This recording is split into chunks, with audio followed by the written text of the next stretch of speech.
10 जुलाई 2025 को एक ऐसी खबर सामने आई जिसने दुनिया के सबसे शांत कॉन्टिनेंट अंटार्कटिका को एक बार फिर से ग्लोबल पॉलिटिक्स के सेंटर में ला दिया। रशिया की स्टेट रन जियोलॉजी कंपनी रॉसजियो ने क्लेम किया कि उन्होंने अंटार्कटिका के नीचे 500 बिलियन बैरल से ज़्यादा ऑयल का रिजर्व आइडेंटिफाई किया है। ये संख्या बिल्कुल छोटी नहीं है, ये सऊदी अरेबिया के टोटल प्रूवन रिजर्व से भी डबल है। लेकिन सवाल सिर्फ इतना नहीं है कि कितना ऑयल मिला है, सवाल ये है कि क्या ये लीगल और सेफ है। और दूसरा सबसे बड़ा सवाल ये कि क्या इससे दुनिया की शांति समझौतों पर कुछ असर पड़ेगा। स्वागत है आपका हमारी वीडियो में। ये वीडियो दो कैटेगरी के लोगों के लिए रेलेवेंट है। पहली, जो लोग यूपीएससी एक्सपीरियंस है या किसी और ऐसे एग्जाम की तैयारी कर रहे हैं जहां वर्ल्ड अफेयर्स सिलेबस का एक इम्पॉर्टेंट हिस्सा है। दूसरी वो जो लोग देश के साथ साथ दुनिया के मुद्दों को जानने और समझने की इच्छा रखते हैं या बेसिकली कहें तो जियोपॉलिटिक्स में इंटरेस्टेड हैं। तो आइए चलते हैं फिर सीधा अपने टॉपिक पे। तो सबसे पहले देखते हैं कि हुआ क्या है। रॉसजियो ने एक डिटेल्ड सीस्मिक सर्वे कंडक्ट किया जिसमें उन्होंने अंटार्कटिक शेल्फ के नीचे मैसिव हाइड्रोकार्बन प्रेजेंस डिटेक्ट किया। एस्टिमेट के मुताबिक यहाँ 70 बिलियन मैट्रिक टन्स हाइड्रोकार्बन हो सकते हैं, जो approx 511 billion barrels of oil के बराबर है। ये डेटा किसी भी एक कंट्री के एनर्जी फ्यूचर को बदलने के लिए काफ़ी है और इसी वजह से ये दुनिया भर में चर्चा का विषय बन चुका है। लेकिन इसमें बड़ा सवाल ये है कि अंटार्कटिका में मिनरल एक्सप्लोरेशन और ऑयल ड्रिलिंग अलाउड है या इलीगल।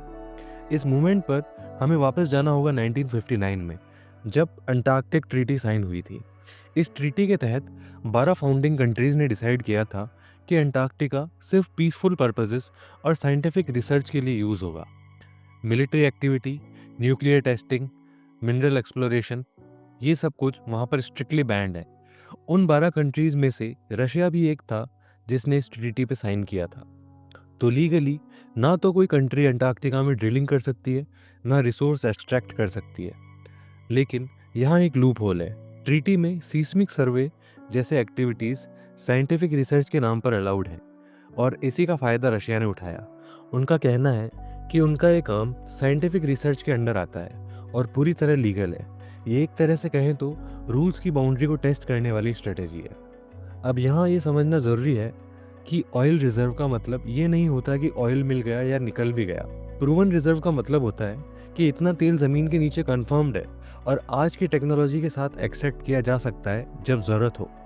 एग्जाम्पल के लिए सऊदी अरेबिया के पास अप्रॉक्स 260 बिलियन बैरल्स का ऑयल रिजर्व है।